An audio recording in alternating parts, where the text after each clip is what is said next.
The alarm screamed through the command center of Defense Station Alpha, their shrill cry echoing off polished metal walls that had never witnessed combat. For 800 years, the Galactic Dominion had ruled without challenge, their empire, stretching across 70 star systems and encompassing 7 different alien species.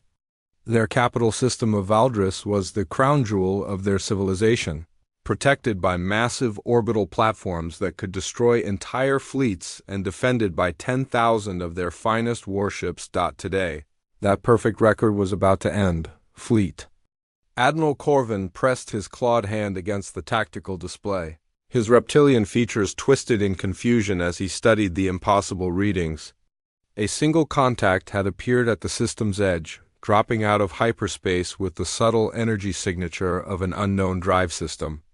The ship was small by Dominion standards, perhaps 300 meters in length, with an angular design that spoke of function over form. "Sensor analysis complete, Admiral," reported his aide, a thin-limbed creature from the Nexari species whose 4 eyes never blinked in unison. "The vessel appears to be constructed primarily of refined metals with some unknown composite materials. Its power signature is consistent with a fusion reactor design we have not encountered before." Corvin's tail swished with irritation. Unknown ships did not simply appear in Dominion space, especially not in their most heavily defended system. The Empire's intelligence network was vast and thorough. Every species within 50 light-years had been catalogued, studied, and either incorporated into the Empire or marked for future expansion. "Communications, open a channel to the intruder," Corvin commanded, his voice carrying the authority of centuries of unchallenged dominion. "Standard protocols?" The communications officer, a 6-armed being whose species excelled at multitasking, worked rapidly across multiple control panels. "Channel open, Admiral.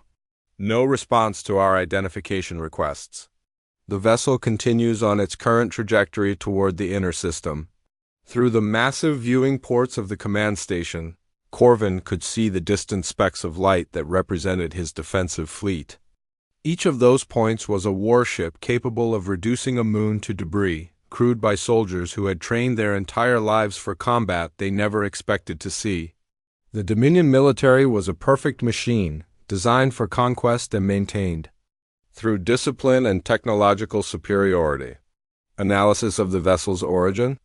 Corvin asked, though he suspected the answer would only deepen the mystery. His tactical officer, a being whose species had evolved from hive-minded insects and retained their ancestors' efficiency, responded without looking up from his instruments. "Unknown, Admiral. The hull materials do not match any known manufacturing techniques in our database. The energy emissions suggest a technology path different from our own development. Most curious is their apparent disregard for stealth systems. They are making no effort to hide their presence or capabilities." This was what troubled Corvin most. In 8 centuries of expansion, the Dominion had encountered many species. Some had submitted immediately upon seeing the Empire's might. Others had fought desperate battles before inevitable defeat. But all had shown either fear or cunning when faced with Dominion power. This lone vessel displayed neither emotion, continuing its steady approach as if the greatest military force in known space was merely an inconvenience. "Sir, we are receiving a transmission from the unknown vessel," the communications officer announced, his multiple arms pausing their constant motion. "It appears to be a standard diplomatic first contact protocol, but the language is entirely unknown to our translation systems." Corvin moved closer to the communication station. The transmission that played through the speakers was unlike anything he had heard before. The sounds were harsh and direct, lacking the musical quality of Dominion speech or the complex harmonics of most civilized languages. There was something almost primitive about it, yet the mathematical structure of the transmission suggested high intelligence.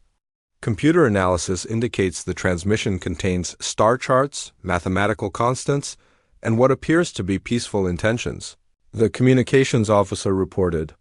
However, the translation matrix cannot provide linguistic interpretation. This language has no relation to any known communication system in our databases. "Admiral," the tactical officer interrupted, his insect-like features showing concern. The vessel has accelerated and is now approaching the outer defense perimeter. At current speed, it will reach our first defensive line in 47 minutes. Corvin studied the tactical display with growing unease. The unknown ship was not following any recognizable approach pattern. Most species, when entering Dominion space, either requested permission for passage or demonstrated aggressive intent through weapon deployment.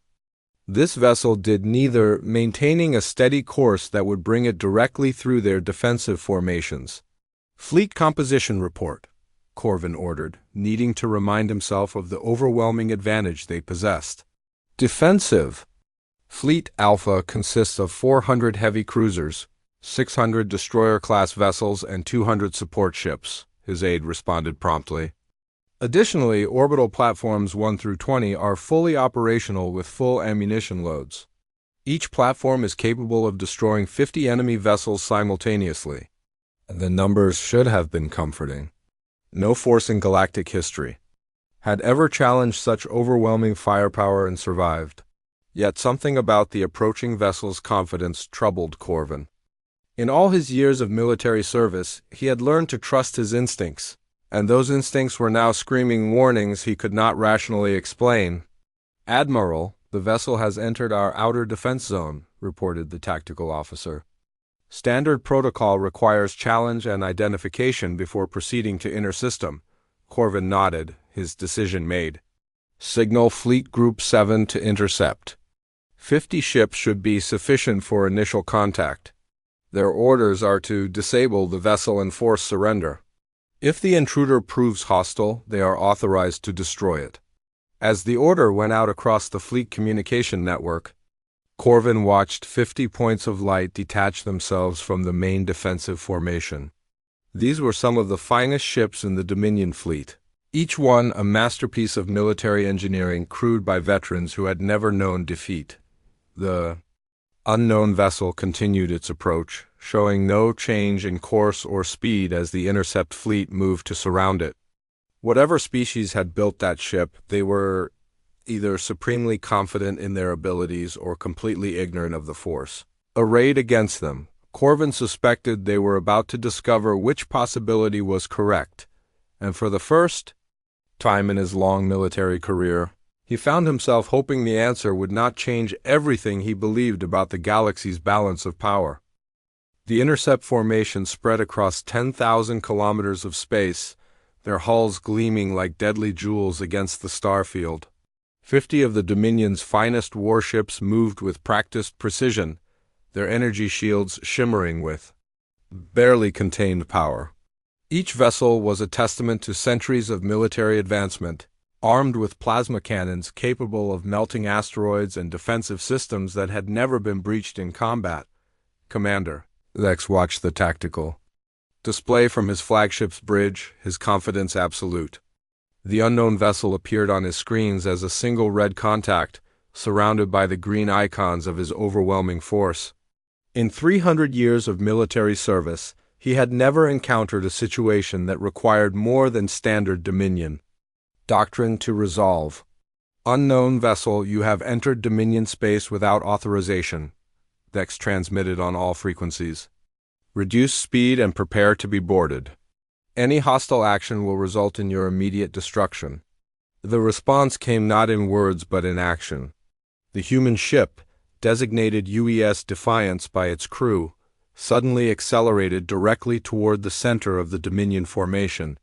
Its hull began to glow with the heat of rapid atmospheric entry burns, and weapon ports that had been hidden beneath smooth armor plating snapped open along its length.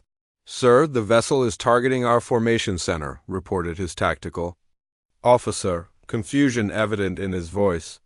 "This appears to be either a suicide run or a ramming attempt." Vex felt a moment of genuine puzzlement. Ramming attacks had been abandoned by civilized species centuries ago, when energy shields made such tactics ineffective. The unknown ship was either crewed by primitives who didn't understand modern warfare, or they possessed some technology that made such an approach viable. "All ships, standard defensive formation," Dex ordered. "Prepare to engage with minimum necessary force." We want prisoners for interrogation. The Dominion vessels began their practice maneuvers, energy shields brightening as their weapon systems. Charge. Plasma cannons swiveled toward the approaching threat while defensive computers calculated optimal firing solutions.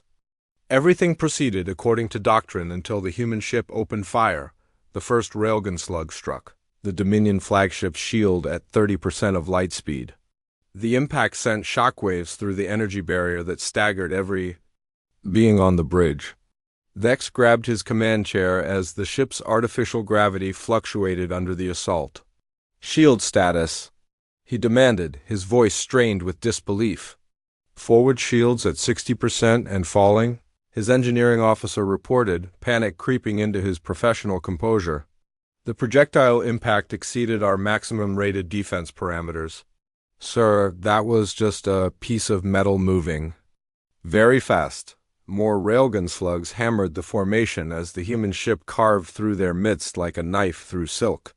Where Dominion doctrine called for maintaining distance and exchanging measured fire, the humans had simply accelerated into close combat range and begun destroying everything within reach. The second wave of human weapons proved even more devastating.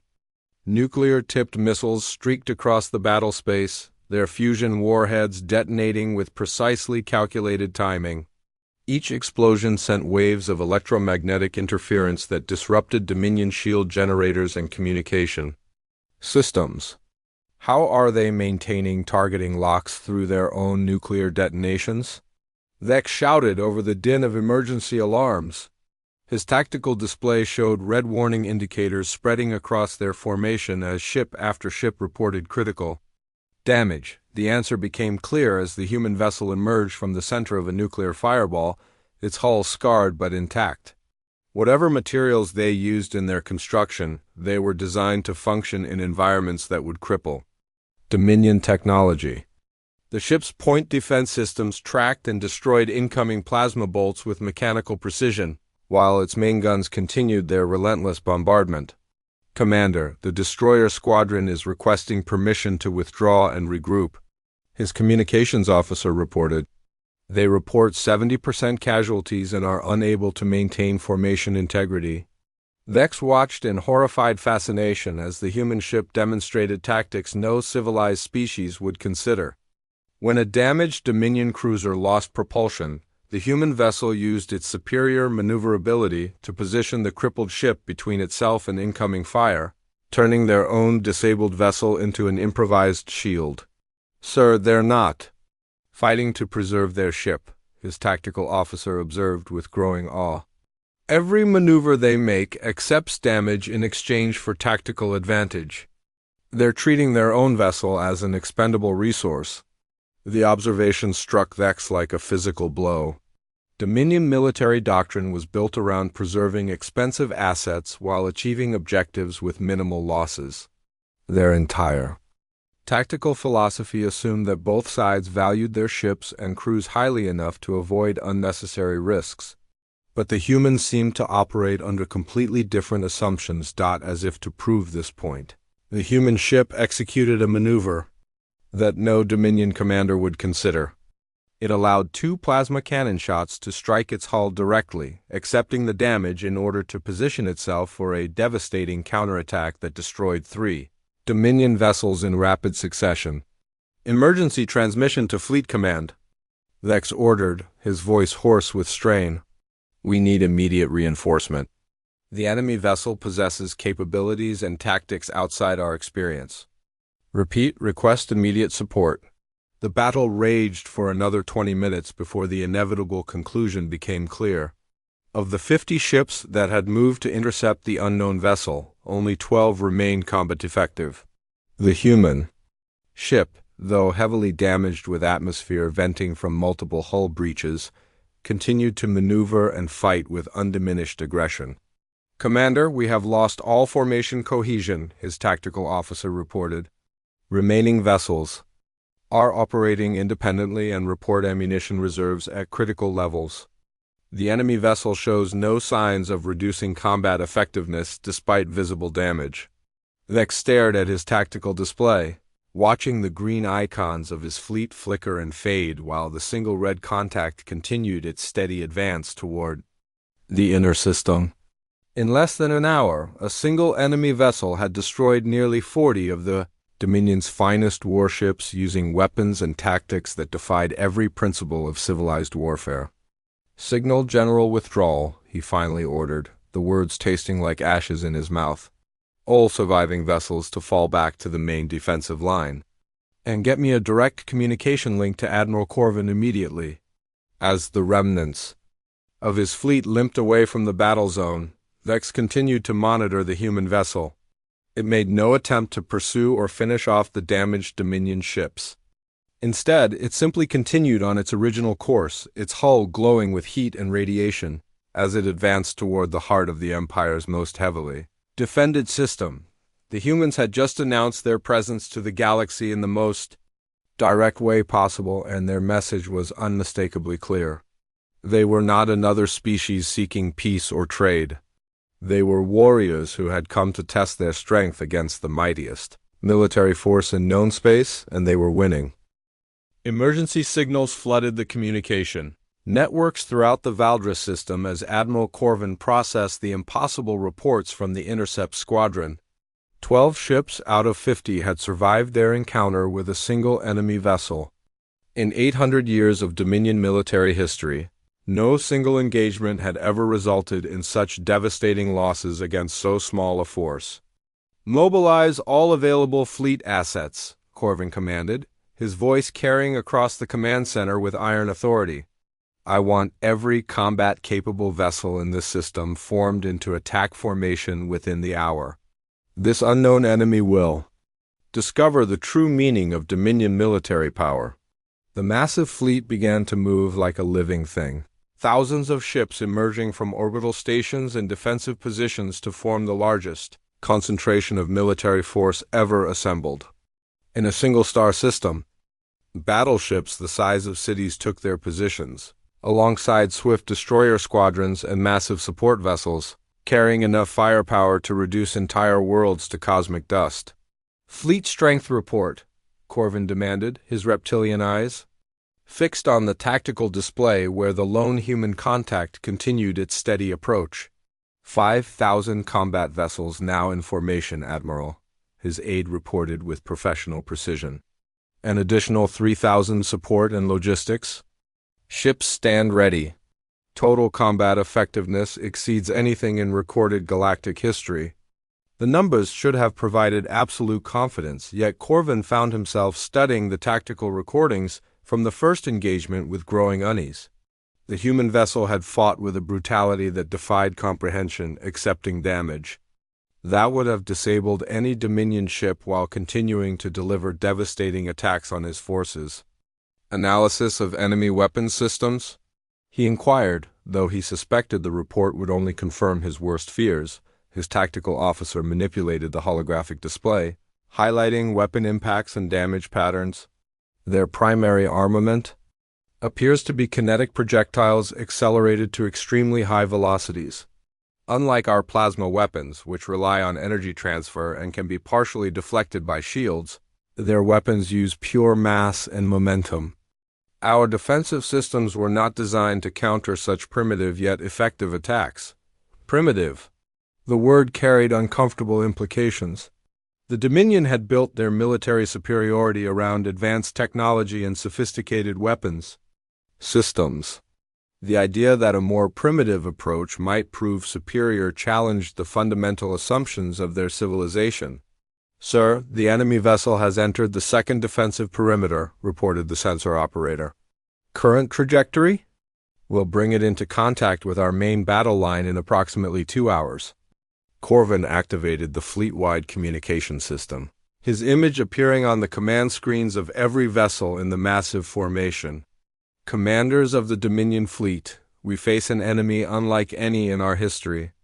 They have demonstrated weapons and tactics outside our experience. But we are 5,000 ships strong, crewed by the finest soldiers in the galaxy. Today, we will demonstrate why the Dominion has never been defeated." The response was immediate and overwhelming. Thousands of voices raised in union, pledging victory and destruction to their enemies. The sound echoed through the command center, a chorus of confidence that should have banished all doubt, yet when the human ship finally came within range of their massive formation, Corvin realized that confidence alone would not be sufficient. Captain Reed stood in the Combat Information Center of the UES Defiance, surrounded by displays showing the approaching Dominion fleet. His ship bore the scars of the first engagement, with hull breaches sealed by emergency patches and entire sections depressurized and abandoned. But the vessel's primary systems remained operational, and more importantly, his crew remained focused and determined. "Enemy fleet composition analysis complete," reported his tactical officer. "We are facing approximately 5,000 combat vessels arranged in a standard wall formation. Estimated combined firepower exceeds our defensive capabilities by a factor of several hundred." Reed nodded calmly, his hands steady as he studied the tactical situation. The Dominion had responded exactly as human military intelligence had predicted. They were attempting to solve the problem through overwhelming force, bringing enough firepower to bear that any rational enemy would be destroyed regardless of tactical advantage. "Weapon status?" Reed inquired. "Railgun systems operating at 90% efficiency despite battle damage," came the prompt reply. "Nuclear arsenal at full capacity. Point defense systems reporting optimal functionality." "Then we proceed according to plan," Reed announced. "All hands prepare for engagement. Today we show the galaxy what happens when they threaten human space." The battle began when the Dominion fleet opened fire at maximum range, thousands of plasma cannons unleashing their fury in coordinated volleys. The space between the fleets lit up like a miniature star as energy beams converged on the lone human vessel Dot, but the Defiance was no longer where their targeting computers expected it to be. Using a combination of superior maneuverability and precise timing, the human ship had accelerated perpendicular to the Dominion formation, causing most of their coordinated fire to miss entirely. Reed's counterattack began with a spread of nuclear missiles programmed for proximity detonation. Unlike the Dominion's precise energy weapons, the human warheads were designed to create chaos and disruption across a wide area. Electromagnetic pulses from the nuclear detonations interfered with Dominion communication systems, breaking their careful coordination and forcing individual ships to operate independently. "Sir, enemy vessels are losing formation cohesion," reported the tactical officer with satisfaction. "Their command and control network appears vulnerable to electromagnetic interference." This was the critical difference between human and Dominion military philosophy. The Empire's forces relied on perfect coordination and technological superiority, while human doctrine emphasized adaptability and individual initiative. When their communication systems were disrupted, Dominion ships struggled to maintain effective combat operations. The Defiance pressed its advantage ruthlessly. Railgun slugs hammered through the confused enemy formation, each shot carefully aimed at critical systems rather than attempting to destroy entire vessels.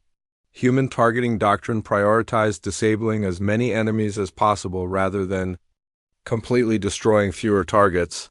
"Enemy formation is fragmenting," observed the sensor operator. "Multiple vessels showing propulsion failures and weapons system malfunctions." Reed watched the tactical display with professional satisfaction as his ship carved through the enemy fleet like a guided missile through a formation of ancient aircraft. The Dominion vessels were powerful individually, but they had been designed to fight as a coordinated force. When that coordination was broken, they became vulnerable to an enemy willing to fight at close range with brutal efficiency. "Captain, we are receiving surrender requests from multiple enemy vessels," reported the communications officer. "Ignore them," Reed replied without hesitation. "Our mission is not to accept surrenders. We are here to deliver a message that the entire galaxy will understand." The battle continued for hours as the lone human ship methodically dismantled the largest military formation in galactic history. Dominion vessels fell by the hundreds, their sophisticated weapon systems no match for human weapons designed for raw destructive power delivered at close range. "Admiral," Corvin watched in stunned disbelief as his magnificent fleet dissolved into chaos and wreckage. The enemy vessel moved through his formations like a force of nature, accepting damage that should have destroyed it while continuing to fight with mechanical precision. "Sir, we have lost over 60% of our combat effectiveness," his aide reported, his voice barely above a whisper. "Remaining vessels are scattered across the battle zone and unable to maintain coordinated resistance." For the first time in his long career, Admiral Corvin faced the possibility of complete defeat at the hands of a single enemy ship. The implications stretched far beyond military failure into the realm of civilizational shock. The galaxy was about to learn that the age of Dominion supremacy had ended. The debris field stretched across millions of kilometers, twisted metal and crystalline hull fragments catching starlight like a graveyard of broken dreams. What had once been the pride of the Dominion fleet now drifted as silent monuments to the failure of conventional military thinking. Among the wreckage, the used Defiance continued its relentless advance toward the inner system, its hull scarred and blackened but its weapons still functional. Admiral Corvin's command station had become a monument to defeat. Emergency lighting cast eerie shadows across displays showing the tactical situation in brutal detail. Of the 5,000 vessels that had engaged the human ship, fewer than 800 remained combat effective. The rest were either destroyed or drifting powerless through space, their crews evacuated to whatever vessels could still maneuver. "Sir, we are receiving a transmission from the enemy vessel," reported his communications officer, his 4 eyes blinking in sequence as he struggled to process the unprecedented situation. "It appears to be directed specifically at Fleet Command." Corvin straightened in his command chair, his reptilian features set in grim determination. "Put it through on the main display." The holographic projector flickered to life, revealing the image of a human male wearing what appeared to be a military uniform unlike any in Dominion records. The being's features were harsh and angular, with eyes that held the cold calculation of a predator evaluating its prey. "I am Captain Reed of the United Earthship Defiance," the human announced, his voice carrying clearly through the translation matrix. "I am transmitting this message to inform you of several facts that your species appears to lack understanding of." The human's image gestured toward something off-screen, and the display shifted to show star charts and tactical analyses that made Corvin's blood run cold. The map showed not just the current system, but detailed information about Dominion, fleet positions, defensive installations, and military capabilities across dozens of star systems. "Earth has been monitoring your expansion for the past 50 years, Captain Reed continued with matter-of-fact precision. "Your empire's growth toward human space was noted and evaluated. This engagement is not an invasion or an act of aggression. It is a demonstration." Corvin felt his tail go rigid with shock. A demonstration. The complete destruction of the greatest military force in galactic history was merely a demonstration of capability. The implications struck him like a physical blow. "Your military doctrine is based on the assumption that all species value individual vessels and crew lives as highly as you do," the human captain explained with clinical detachment. "This assumption is incorrect when applied to humanity. We do not build our ships to last forever. We build them to win battles, even if that means accepting their destruction in the process." The tactical displays around Corvin's command center suddenly made terrible sense. The human vessel had accepted damage that would have forced any Dominion ship to withdraw from combat, but it had continued fighting because its designers had anticipated such punishment. Their entire military philosophy was built around the acceptance of loss in pursuit of victory. "Our weapon systems are designed for maximum destructive effect rather than elegance or efficiency," Captain Reed continued. "We do not seek to minimize collateral damage or preserve enemy vessels for capture. We seek to destroy our enemies as quickly and thoroughly as possible." This revelation sent shock waves through the command center. Dominion military theory emphasized precision, efficiency, and the preservation of valuable resources. The idea of designing weapons purely for destructive capability, without regard for collateral effects or resource conservation, was almost incomprehensible to their way of thinking. Most importantly, the human captain said, his image leaning forward as if addressing Corvin personally, this single vessel represents our older military technology. The ship you have been fighting was constructed 7 years ago using designs that are already being superseded by more advanced systems. The silence in the command center was absolute, 7 years old. The vessel that had single-handedly dismantled their fleet was not even representative of current human military capabilities. Captain Reed's expression became almost conversational. Earth's military leadership has determined that coexistence between our species is possible, provided certain conditions are met. Your expansion toward human space will halt immediately. Any Dominion vessels entering systems within 50 light years of Earth will be considered hostile and destroyed without warning. Corvin found his voice with difficulty. And if we refuse these terms? The human smile was cold and predatory. Then you will discover what a full human battle fleet is capable of accomplishing.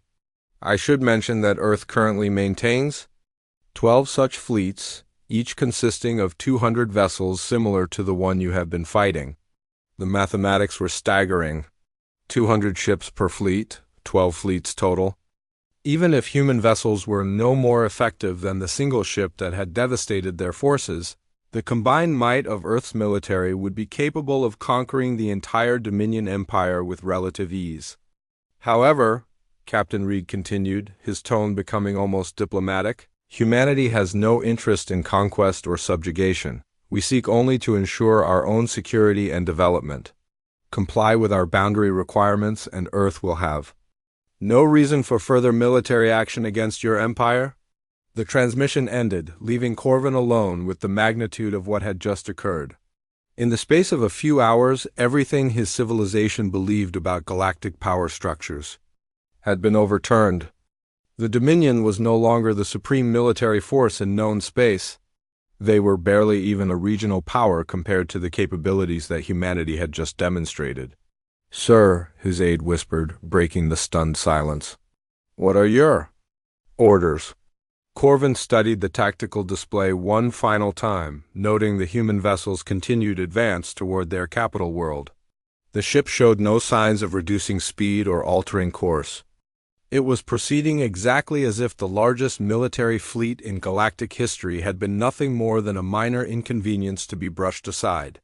"Signal all remaining vessels to maintain defensive positions around the capital world," he ordered, his voice heavy with the weight of historical necessity. "But they are not to engage unless directly attacked. And open an emergency channel to the High Council. They need to understand that everything has changed." Through the command centers viewing ports, Corvin could see the approaching human vessel as a distant point of light growing steadily brighter. In a few hours it would reach orbit around the capital world of the Dominion Empire, and when it did, the galaxy would witness the final demonstration of humanity's military superiority. The age of Dominion supremacy was ending, and Admiral Corvin had the dubious honor of presiding over its conclusion.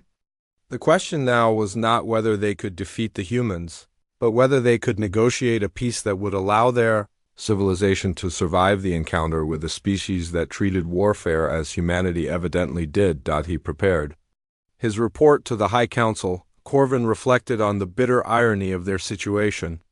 The Dominion had built their empire by conquering species they considered primitive and technologically inferior. Now they faced the possibility of becoming a client state to a species they had dismissed as barely capable of interstellar travel. The humans had taught them a lesson in humility that would reshape the entire galaxy's understanding of military power, and they had done it with a single ship that was already considered obsolete by their own standards. The capital world of Valdris Prime had never been threatened in its 3,000-year history. Its gleaming cities stretched across entire continents, connected by transport networks that moved billions of beings with mechanical precision. Orbital elevators reached toward the stars like silver threads, carrying the wealth and resources of 100 worlds to fuel the engine of galactic dominion. Today, for the first time, the citizens of the capital looked up at their sky and saw the possibility of their own mortality. The UES Defiance settled into high orbit with casual indifference to the remaining defensive installations that tracked its every movement. The human ship was a study in controlled damage, its hull pocked with impact craters and entire sections sealed behind emergency bulkheads. Atmosphere vented from multiple breaches created tiny ice crystals that sparkled in the system's primary star, giving the vessel an almost ethereal appearance that belied its devastating capabilities. In the Grand Council chamber, deep beneath the planet's surface in halls carved from living rock and decorated with the artistic treasures of conquered worlds, the leadership of the Dominion Empire faced their greatest crisis. Representatives from all 7 member species sat in stunned silence as Admiral Corvin's final report played on the central display. High Counselor Venth, whose species had founded the Dominion 8 centuries earlier, spoke first. Her voice carried the musical quality of her people, but today the melody was strained with disbelief. You are telling this council that a single vessel from an unknown species has destroyed 90% of our defensive fleet? That is correct, High Counselor, Admiral Corvin replied from his position at the reporting podium.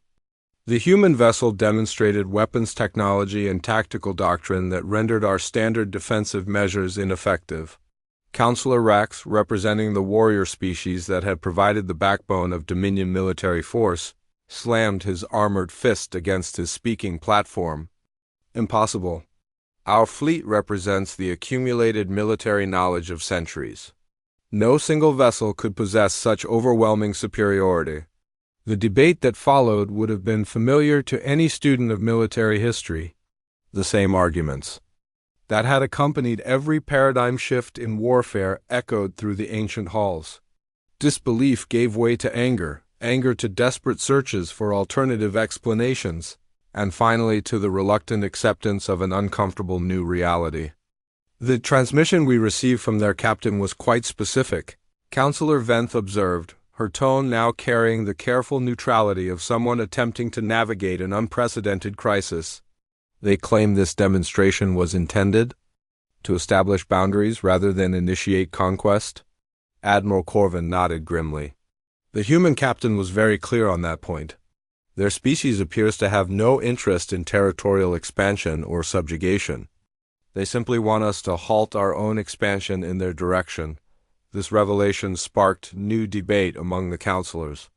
The Dominion had built its identity around continuous expansion and the incorporation of new species into their empire. The idea of accepting arbitrary boundaries imposed by an outside force challenged their fundamental understanding of their place in the galaxy. Perhaps this is merely a negotiating tactic, suggested Counselor Thrain, whose species specialized in diplomatic manipulation. They demonstrate superior force to improve their bargaining position, then negotiate for favorable trade agreements or territorial concessions. The possibility offered hope until Admiral Corvin shook his head. I do not believe that is their intention, Counselor. Their captain's demeanor suggested complete confidence in their position. They were not seeking negotiations, they were issuing an ultimatum. High Counselor Venth called for order as heated discussions broke out across the chamber. When silence finally returned, she asked the question that had haunted every mind present. What assessment do our military analysts give regarding our chances of successful resistance? Admiral Corvin's expression was answer enough, but he provided the details with professional thoroughness. Based on observed capabilities, a single human vessel could likely destroy our entire remaining fleet with minimal difficulty. If their claims regarding fleet strength are accurate, they possess the capability to conquer our entire empire with conventional military force. The silence that followed was broken only by the subtle of air circulation systems and the distant rumble of traffic from the city above. Each counselor contemplated the same terrible arithmetic. If the humans possessed 12 fleets of 200 vessels each, and each vessel matched the capabilities of the ship currently orbiting their capital, then the Dominion faced military opposition that exceeded their own strength by several orders of magnitude. There is another consideration, Admiral Corvin continued, his voice heavy with reluctant admiration. The human approach to warfare appears fundamentally different from our own. They design their weapons for maximum destructive effect rather than efficiency.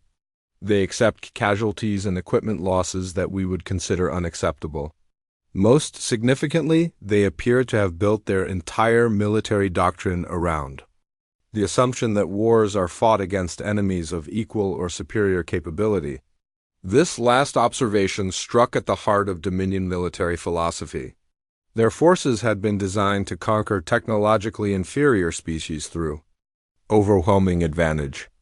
The possibility of facing an enemy with equal or superior technology had simply never been seriously considered. Captain Reed observed the sprawling cities of Valdris Prime through the main viewing port of his damaged ship, noting the elegant architecture and carefully planned urban development that spoke of a civilization that had known peace and prosperity for centuries.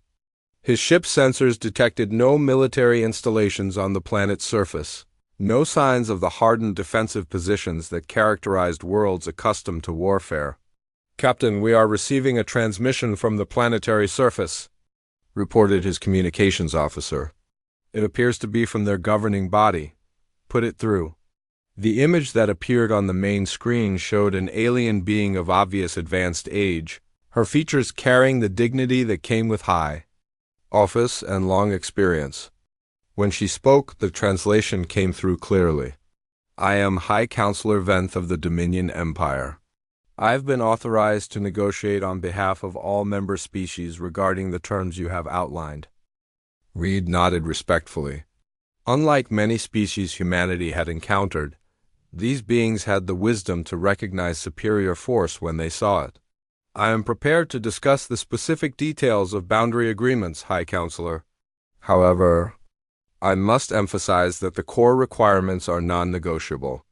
"We understand your position, Captain Reed," the High Counselor replied with careful diplomacy. "The Dominion Council has voted to accept your boundary requirements. Our expansion in the direction of human space will cease immediately, and we will establish clear communication protocols to prevent future misunderstandings." The negotiation that followed was brief and professional.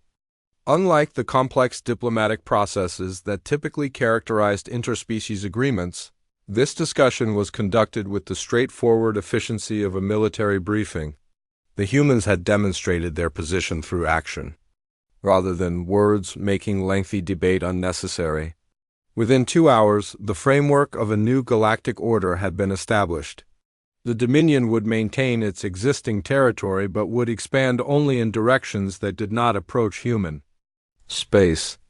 Trade relationships would be established on terms favorable to both species, and communication channels would be maintained to prevent accidental conflicts.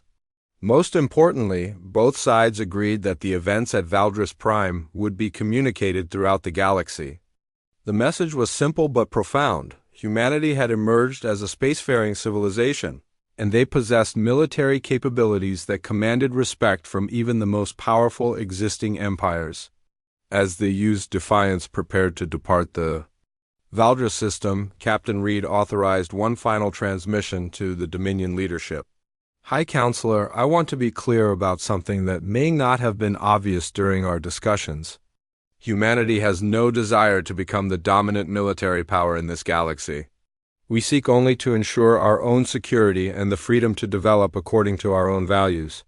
However," he continued, his expression becoming more serious, "Earth will not tolerate threats to human colonies or interference with our legitimate expansion. The demonstration you have witnessed today represents our commitment to defending what is ours." High Counselor Venth's response carried both respect and understanding. "Your message has been received and understood, Captain Reed. The Dominion will ensure that all member species are informed of humanity's capabilities and territorial requirements." The transmission ended, but its implications would resonate throughout the galaxy for generations to come.